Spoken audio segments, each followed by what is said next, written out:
coming, the drums rum-tumming everywhere.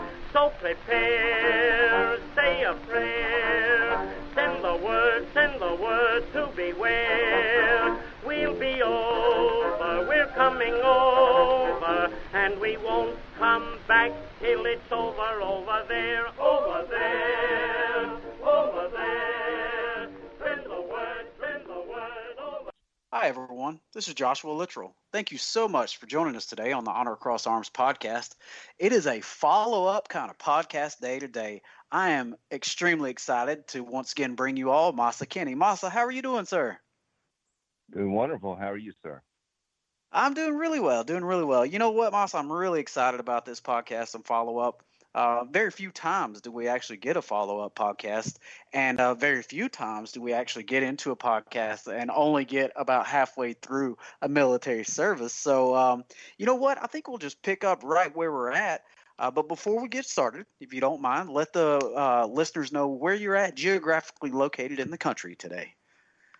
Right now, I am sheltering in place in Athens, Georgia, and have been for the past 3 to 4 weeks. The good old COVID-19 got us all locked down. That's right. Well, I tell you what, you think about the lockdown that we're going through now, and we'll go back to your time in Germany there when the Berlin Wall was coming down. I wonder what it felt like for the Germans when they were boxed in by a big wall. I wonder if they kind of felt like what we did and what we do feel like now. Do you think that's a possibility? I mean, communist rule back at that time probably was pretty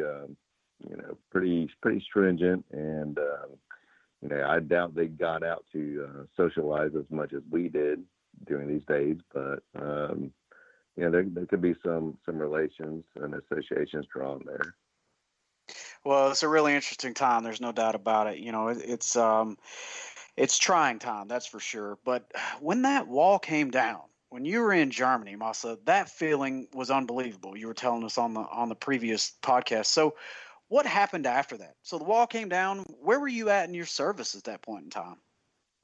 I was only a year into Germany, and that was my first duty station, and it was still a matter of getting assimilated and just acclimated to the culture of everything, the European culture at the time in Germany, and how things were happening. But there was a huge political movement at the time against communism, and to see Reagan's speech happen, and then Gorbachev to actually do what he said, and for East Germany to actually follow through, and for the wall to come down at that time was was pretty dynamic and something to see. Yeah, tearing down that wall was a huge portion in just history itself, and being there to witness that firsthand, I can't even imagine what that was like. But then the assimilation that you mentioned earlier, where we had East and West coming together, these are family members who probably hadn't seen each other in a long time that are now actually able to communicate, right? And Right. hug each other for the first time in a long time. Did you see any Right. of that? Right. Well, I mean, I saw a lot of stuff on the news. Being stationed inside a military base, I didn't get to see as much as you would see on like a German civilian side. But from what I did see on the news, there were many facets to this. To the wall coming down. There was so much political, financial, cultural, just blowback from that. You got to see all these families reunite. You got to see people protest because the German Deutschmark lost a lot of economic value at the time, trying to assimilate the Eastern Deutschmark into its financial basis and culture. So there was so many. It was considered a huge political victory on the Democratic side for the DDR or for the German Democratic side too. So there were so many facets to actually just see go down, and Socially, it was huge. I mean, when it happened, I'm not kidding. It was like 1 week or 2 weeks of straight everybody partying, festivities Party going on. time. That's right. A lot of parades happened, and there was a lot of fest going down. Absolutely.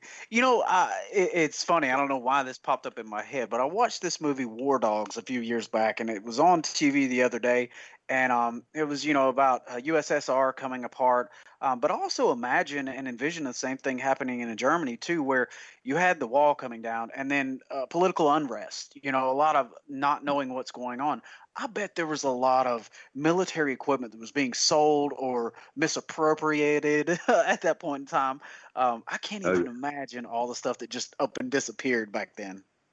oh, you know what? It's only a lot of that stuff is still really coming out. I mean, if anybody has seen like the Lord of War or any kind of gun smuggling or any kind of military equipment operator, really on the communist side, because there was a lot of lack of breakdown communication and Right. inventory when all that went down. So, I mean, most of that happened on the communist side of things, where you did see everything from tanks to helicopters and even nuclear arsenal disappear. So Masa, that's it, pretty huge. it blew my mind the other day when I went down this rabbit hole in my head of what would this be like? You had a chain of custody, you had a structure in place where we knew the chain of command. That all goes to the wayside. Then at that point in time, I mean, I can just imagine if you and I are sitting there and the United States, for whatever reason, crumbles, right? And we've Mhm. got tanks, and we can drive a tank off the base, and nobody's going to stop us. Why wouldn't we? You know? Yeah, yeah, yeah. Well, I mean, it all came down to who had the money to talk, and that's when capitalism probably was standing out at its best. Was right when the Iron Curtain fell, and the people making the money were the people moving the arms. Yeah, I can't even imagine. Talk about moving arms. So you're in Germany. The wall comes down. Now conflict is on the wing. It's on the wings for you. But do you see that conflict coming? Did you understand that maybe war was going to happen in the next few years? Well, not really on the not from the Middle Eastern side of things. Okay. I think there's a lot of geopolitical stuff happening in Eastern Europe, and with all the breakdowns happening. So that whole side of Eastern Europe and Russia was in disarray, and so a lot of it, it was just if you thought something might happen, you could see something like Serbia and Croatia and all that Right. happening eventually down the road, but. Just I'd say 6 months after the Berlin Wall came down, that's when Desert Shield started like popped up when I mean, Sudan. what in the world? You're Yeah. probably doing all your training from a European standpoint, right? So Oh when yeah. you guys are Yeah. putting your trainings together, what were you focusing on? Were you focusing on Europe? Oh yeah, definitely. That was our whole mission. We were from where I was stationed at the time that happened. It was our main mission was looking at Prague, Czechoslovakia, that Wow. section of the Iron Curtain, and Iron Curtain came down.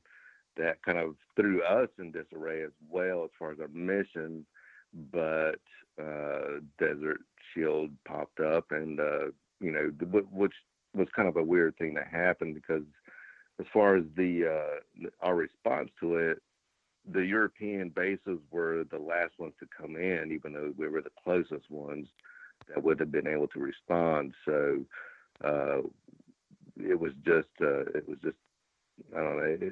Everything was kind of in disarray at the time, it seems. Well, Masa, I'll tell you what, take us through that if you don't mind. So you're sitting in Germany, and how did you guys get wind of what's happening in the Middle East? I mean, was it from CNN? I mean, how did this all No, come down the no. spouts? See, so over there in Europe, we only had like three channels, really one military channel at the time that we could watch on TV to get news.